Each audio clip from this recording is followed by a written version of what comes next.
Sudah lewat tapi masih sedikit dari kemerdekaan Indonesia, Bang DJ. Sudah lewat tapi masih sedikit. Maksudnya Gimana sih maksudnya?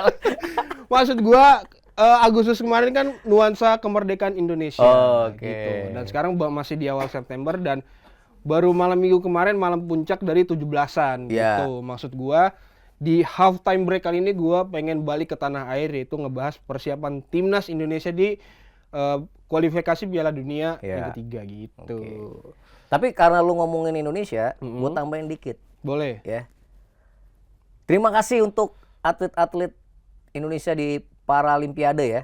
Paralimpik 2024 di Paris. Saat kita tapping, Hmm. kalau bulu tangkis di kemarin hancur lebur ya, cuma dapat 1 perunggu. Iya.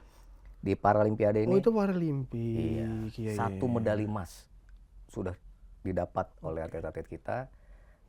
Saat kita tapping nih, kita tapping Selasa pagi nih ya. Iya. Itu udah ada 1 emas, ada ganda campuran, gue lupa nomornya tapi itu All Indonesian Final. Dan di Kompas, harian Kompas edisi 3 September 2024, nah itu ada tuh foto mereka. Oke. Ya, depan belakang kan oke. medali emas. Thank you banget. Terus berjuang karena Paralimpiade masih berlangsung. Sip. Moga-moga medali untuk Indonesia semakin Semakin banyak bertambah. lagi yang akan dicapai. Ya kan? Terima kasih emasnya, 1 emas dari La Chapelle Arena cabang bulu tangkis. Keren. Oke, Bang DJ, terima ngomongin kasih Indonesia ya. sudah mewakili halftime break dan juga seluruh masyarakat Indonesia atas keberhasilan dari para atlet yang sedang berjuang di Paralimpik Olimpiade Paris ya. Iya, Paralimpiade Paris 2024. Oke, sekarang gua mau lanjut lagi Bang DJ ke persiapan timnas nih. Timnas ya, Walaupun- kualifikasi ke Piala Dunia.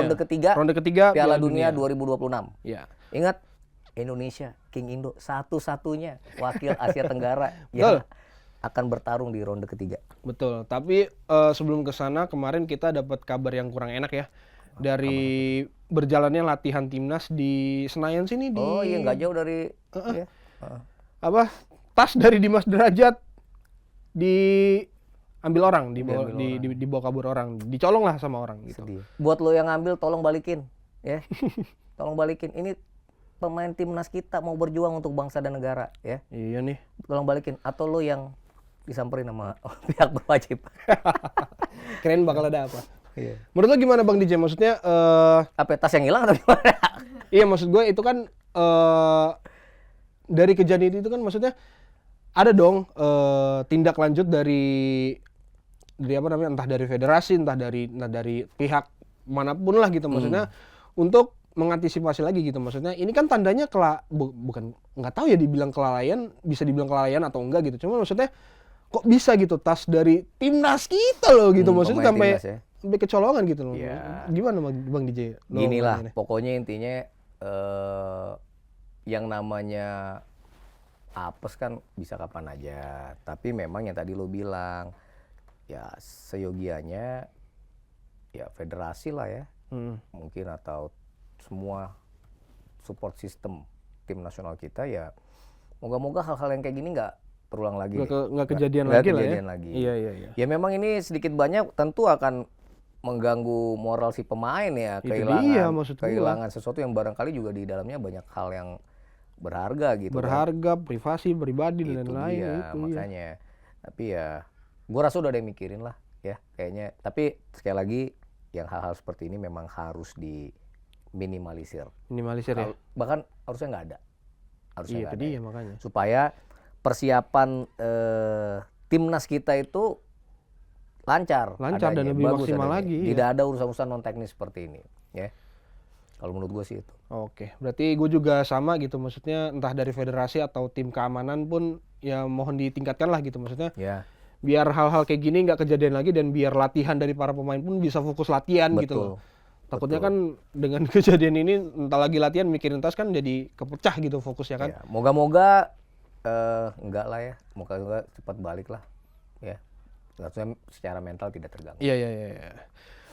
Oke, lanjut ke persiapan Indonesia match pertama di kualifikasi melawan Saudi Arabia di away nanti Ya, Bang DJ. yang jelas gini Dev, sebelum kita ngomongin ya kan memang di ronde ketiga ini 2 pertandingan awal kita akan bertemu Arab Saudi Ya. tandang.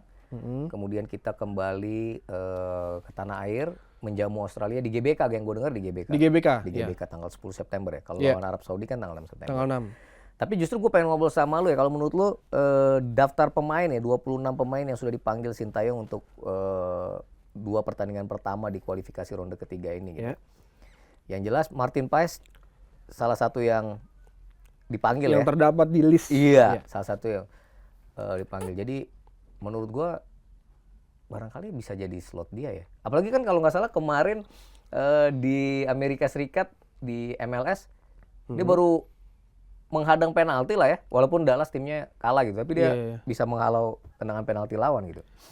Kalau menurut gua, menurut lo ya, apakah dia akan jadi pilihan utama Sintayong dalam laga paling nggak ngelawan Arab Saudi nanti? Ya, ini di posisi kiper ini menarik Bang DJ. Martin Paes ini dia belum bisa bermain di match yang pertama. Oh, lawan Arab belum main? Lawan Arab dia belum bisa Oh, main. gitu ya? Nah, maka dari itu ini di match melawan Arab nanti adalah tempat pembuktian untuk Hernando Ari. Ini kan posisinya dia nih. Ya, yang selama ini dia lebih banyak Selama ini dia lebih dipercaya. banyak kan dipercaya untuk mengisi Oke. posisi kiper.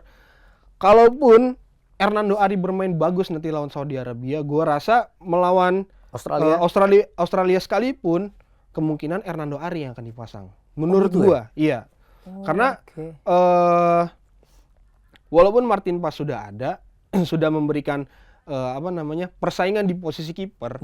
Kalau Hernando bisa membuktikan melawan Saudi Arabia nanti bagus gitu, gua rasa ya dia layak mendapatkan kesempatan itu lagi ketika Iya. melawan Australia. Jadi sebenarnya yang diharapkan adalah Hernando Ari dia punya motivasi ekstra ya untuk Betul. bisa membuktikan diri bahwa ya nggak salah kalau gue yang dipilih juga sama Sintayong di Itu bawah Mister dia. Indonesia gitu ya. Ya justru itu maksudnya itu menjadi menjadi contoh lah untuk para pemain-pemain ya bisa gue bilang pemain-pemain Indonesia yang bermain di Liga 1 ya khususnya ya, maksudnya ini walaupun ada Martin Paes tapi tetap gue kok dipasang karena gue perform lah, itu maksud gue tuh di Oke. situ. Jadi nggak serta-merta Martin Paes bisa lu yang dipilih. Iya, untuk karena jaga kan gawang maksudnya Indonesia. Martin Paes juga baru datang, mungkin match fitness atau apa segala macam dengan Itu sih, permainan timnas. selain match fitness ya integrasi dengan timnya gitu. Itu dia Iya maksud kan? gua. Komunikasi dengan para pemain ya. Tapi kalau misalkan Hernando Ari ya bermainnya gitu-gitu aja, masih banyak blunder-blunder ya. Pertandingan akhir-akhir dari match terakhir Indonesia kan maksudnya Hernando Ari ya beberapa kali sering blunder. Ya, Kalau itu masih melakukan dilakukan oleh kesalahan, Hernando Ari ya udah Martin Paes gitu.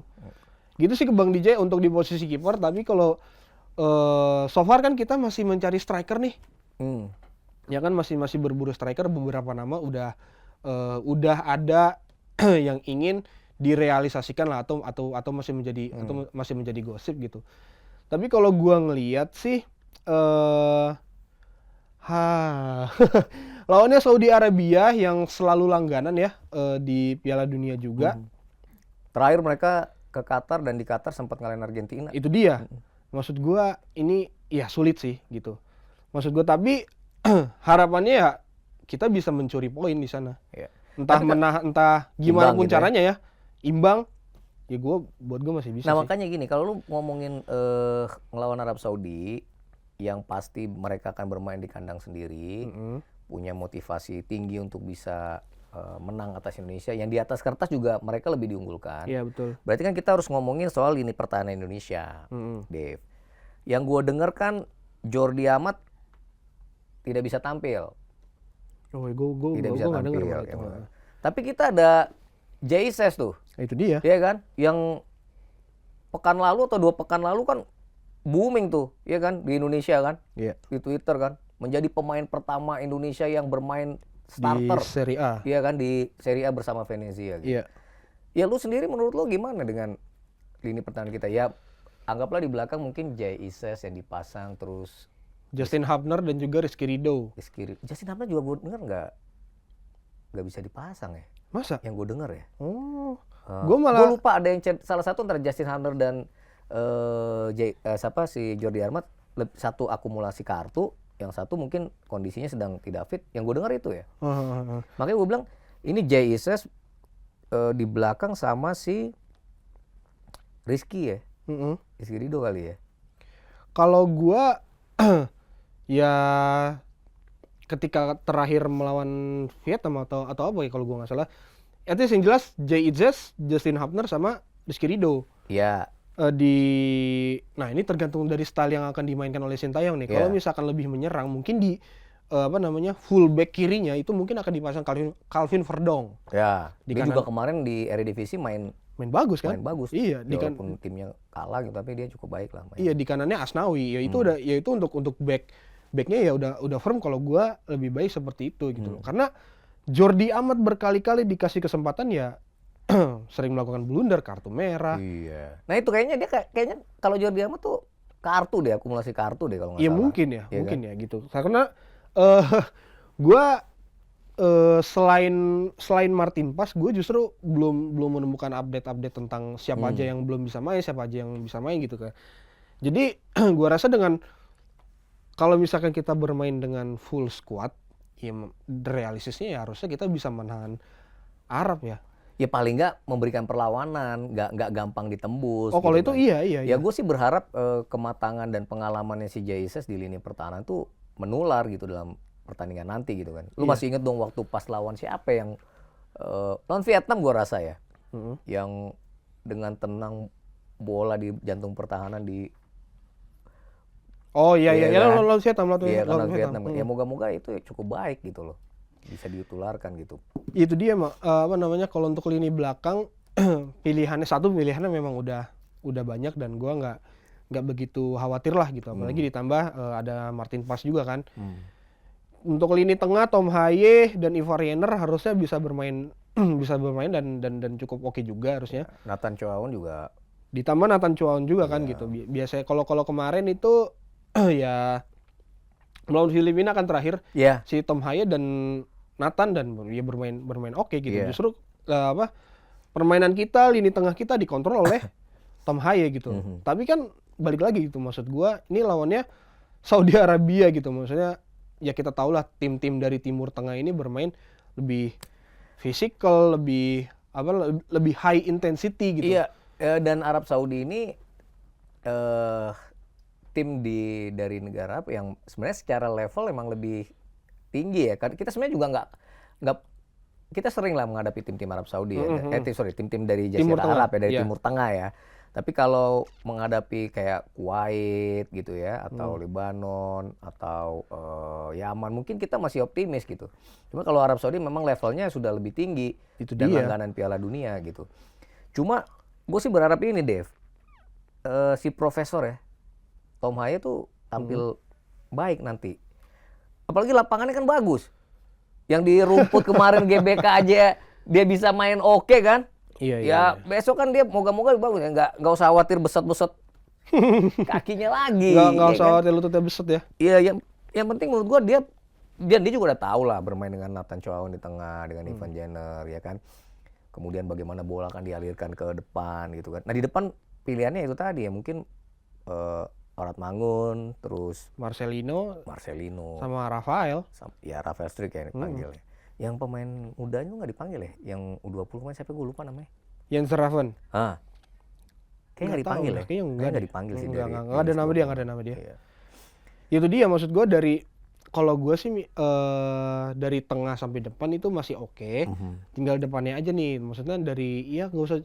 Kalau gue parameter gue selalu dari match sebelumnya gitu. Yang kita di round kedua ngelawan Filipina dan Vietnam, maksudnya ya lini depan kita belum seklinikal itu, belum setajam itu gitu loh.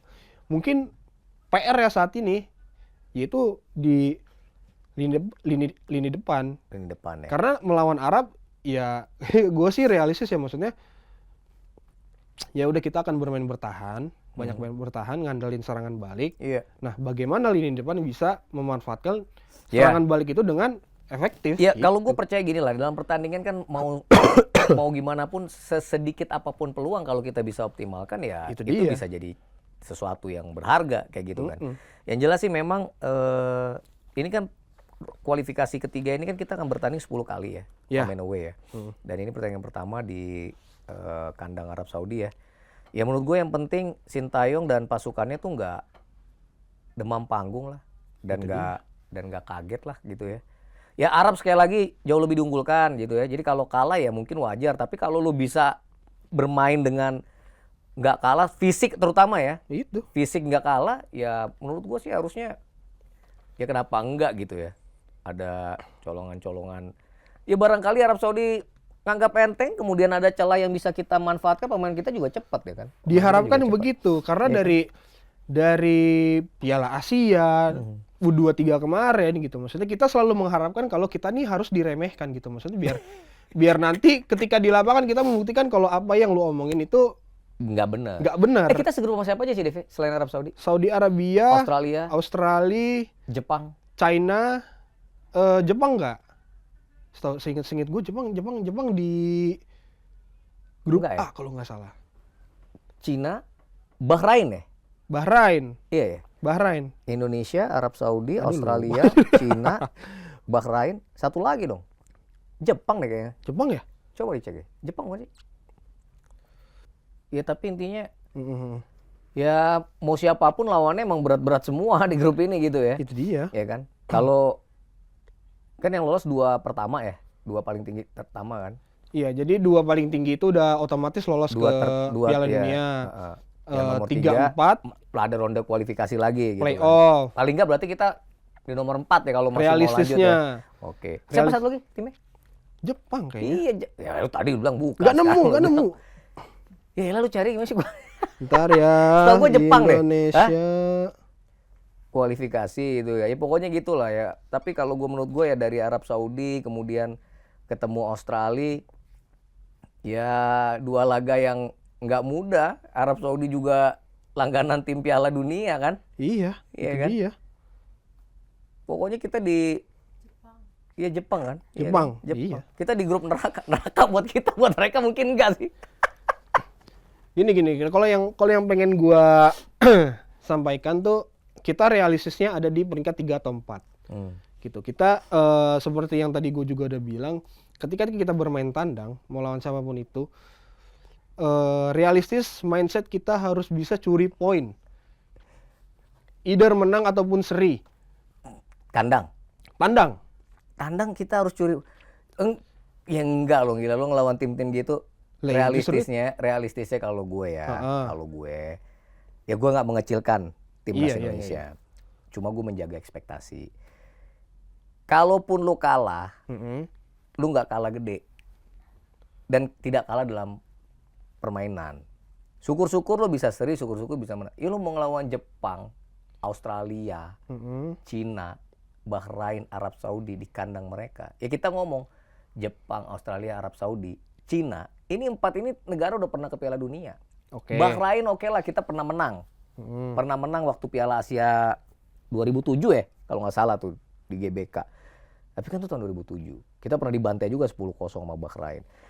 Jadi kalau menurut gua ya gue berharap kita masih bisa berbicara banyak. Oke. Paling nggak kalau emang masih mau kiprahnya lebih panjang ya harus nomor 4. Ya kan? Ya kalau ya tadi tetap kita main harus bisa tetap tujuannya menang. Tapi kalau realistisnya ya lu jangan kalah gede, udah gitu kalau gue sih. Itu maksud gua, oke, kalau lawan Saudi sama Jepang Sama Australia. tadi dulu, kalau misalkan lawan Saudi sama Jepang, oke, tandang mungkin itu bisa dibilang kalah dalam perhitungan gitu. Gimana sih kalah dalam perhitungan? Maksud gua, Ya pokoknya kalah udah kan. Lu kalah lu kalah udah gitu. kalau kalah ya udah gitu. Tandang ya. Tapi kan bukan berarti lu harus lepas gamenya gitu. Enggak, gini. Untuk lawan Saudi sama Jepang, untuk match tandang atau away, kalau kita kalah ya udah. Udah. Itu mungkin kalah yang gitu. kalah yang sudah diperhitungkan. Tapi ketika kita main kandang lawan mereka, sebisa mungkin kita harus bisa curi poin. Oh iya. Ya intinya Dev, main di kandang. Tapi tadi loh, kalau lawan Cina sama Australia, Australia kita pernah main loh. Maksudnya di Piala Asia kemarin dan juga ya di U23 kita juga pernah lawan si Australia dan kita membuktikan kalau kita tuh bisa loh membuat bermain menyerang gitu melawan mereka. Sayangnya ya kita tidak bisa mengkonversikan itu menjadi gol tadi. gitu. Kalau bisa ketika kan kita lawan Jepang juga, Dev, di Piala Asia, ya kan? Kalau bisa kita main di performa yang terbaik kita, ya kan? Walaupun game demi game itu kan belum tentu smooth aja, faktor cedera dan segala macamnya juga berjalan. Tapi kalau kita menatap di 2 laga awal ini yang menghadapi Arab Saudi dan Australia, terutama menghadapi Arab Saudi di kandang lawan lah. Yang pasti gue berharap Asnawi Mangkualam dan teman-teman itu datang ke sana bukan untuk piknik, satu, ya kan? Iya Bukan dong, untuk siapa piknik. yang mau Iya, artinya kita hormat sama Arab Saudi, tim besar, Iya. langganan Piala Dunia. Betul. Tapi jangan mau kalah, jangan gampang kalah. Kita harus mencoba gitu. Makanya fisiknya juga harus luar biasa. Selama 90 menit itu harus luar biasa. Dan kalaupun kalah, ya bukan kalah-kalah yang besar. Bukan kalah besar. Sehingga itu jadi pedoman bagus, jadi modal bagus ketika pulang ke tanah air menghadapi Australia. Di GBK. Udah, itu di belakang Garuda tuh besok di GBK itu supporter kita akan memerahkan stadion. Sampai luar stadion gua rasa itu. Gua yakin deh, Iya. ya kan? Walaupun ngelawan Australia juga belum tentu menang. Tapi paling enggak ya, paling enggak nih gue sih berharap ya, kita bisa tahu cara bikin gol. Mau di Riyadh nanti, di Arab Saudi, maupun di GBK nanti. Buat gue itu lebih penting. Buat gue itu lebih penting. Ya pertahanan ya gue berharap Jaises gitu ya, kemudian Fardong gitu ya. Ya mereka punya cara main, bagaimana melihat sesuatu permainan di lapangan itu bisa menular ke teman-teman. Dan masalah-masalah non teknis juga bisa dihilangkan lah. Itu sih. Ya Tom Haye juga sekali lagi ya, moga-moga di best performance ya. Iya, oke. Dan gue sih ya nggak jauh beda lah sama kayak lo. Cuman bedanya kalau gue ketika nanti tanggal 6 bermain tandang di Arab, sebisa mungkin kita harus bisa curi poin, entah itu kita hasil akhirnya 0-0, entah 1-1. Akhirnya artinya kan kalaupun misalkan kita dengan skor akhirnya 1-1, at least seperti yang lu bilang, kita tahu nih caranya cetak gol, entah dari penalti atau apapun itu caranya. At least gue sih berharap kita bisa curi poin. Nggak perlu menang kok. Dan even kalaupun kita kalah melawan Arab, ya udah ketemu gue istilahnya calculated loss. Itu maksudnya ya artinya kalau kalah artinya kalau ya udahlah, orang juga mikir lo kalah. Siapa gitu. orang yang kira kita Indonesia bisa menang melawan negara-negara yang tiap 4 tahun ya menjadi langganan di Piala Dunia. Itu yang ingin gue sampaikan tuh itu. Ya paling nggak gue bisa melihat, gue berharap kita bisa melihat Indonesia akan bermain baik, ya kan? Bermain dengan ya bahwa emang kualitas kita ya udah di Asia gitu loh. Iya. Asia. Ya tapi itulah, ya gue berharap menghadapi Arab Saudi dan Australia. Ya moga-moga kita dapat poin lah. Terserah mau dari Arab Saudi atau dari Australia, ya kan? Atau dua-duanya dapat poin, itu bagus. Yang penting gue pengen menikmati itu pasti, iya. Ya laga-laga itu dengan ini. Kalau Australia gue jujur Bang DJ, gue optimis bisa menang. Full point, ya. Gila, emang Dev aja udah geleng. Ya gue sih pengen gitu, tapi ya sekali lagi kalau gue ada di tahap yang, apalagi ini dua pertandingan pertama ya, ya yang penting dapat ininya lah, dapat ritme bermain ya, dapat hype-nya, dapat situasinya, kondisinya, dan gue yakin Sintayong juga udah lebih paham lah. Ya itu. Sintayong bisa lebih paham. Ya moga-moga semua persiapan juga oke-oke aja kan, nggak ada yang non teknis kan ya. Pratama kan aman-aman aja kan? Aman aja kan Pratama. Aman, kayak udah selesai juga lah ini. Nggak perlu lah kita bahas itu. Ya kita nggak mau bahas itu, tapi paling nggak semua persiapan ya berjalan baik lah. Iya. Ya pokoknya doa dan dukungan terbaik lah untuk timnas di hari Jumat dini hari nanti. Semoga kalau gua sih semoga ya timnas kita bisa curi poin, tapi kalaupun kalah ya udah itu memang calculated loss yang sudah diperhitungkan gitu maksud gua. Semangat lah buat Garuda. Sip. Gue yakin sih keajaiban itu selalu ada di sepak bola. Yang penting lu nggak kalah sebelum bertanding, mental semua baik. Mental mindset ya harus menang. Gue yakin kita bisa berbuat yang terbaik. Oke Bang DJ, kayaknya cukup segitu untuk ngebahas Indonesia kali ini. Mungkin di minggu depan karena nanti di weekend international break, mungkin kita akan ngebahas review ya dari pertandingan Indonesia juga bisa. Atau preview juga nanti buat kompetisi Eropa di akhir pekan depan. Oke, kalau gitu sahabat Kompas, sampai jumpa di episode halftime selanjutnya. Bye-bye.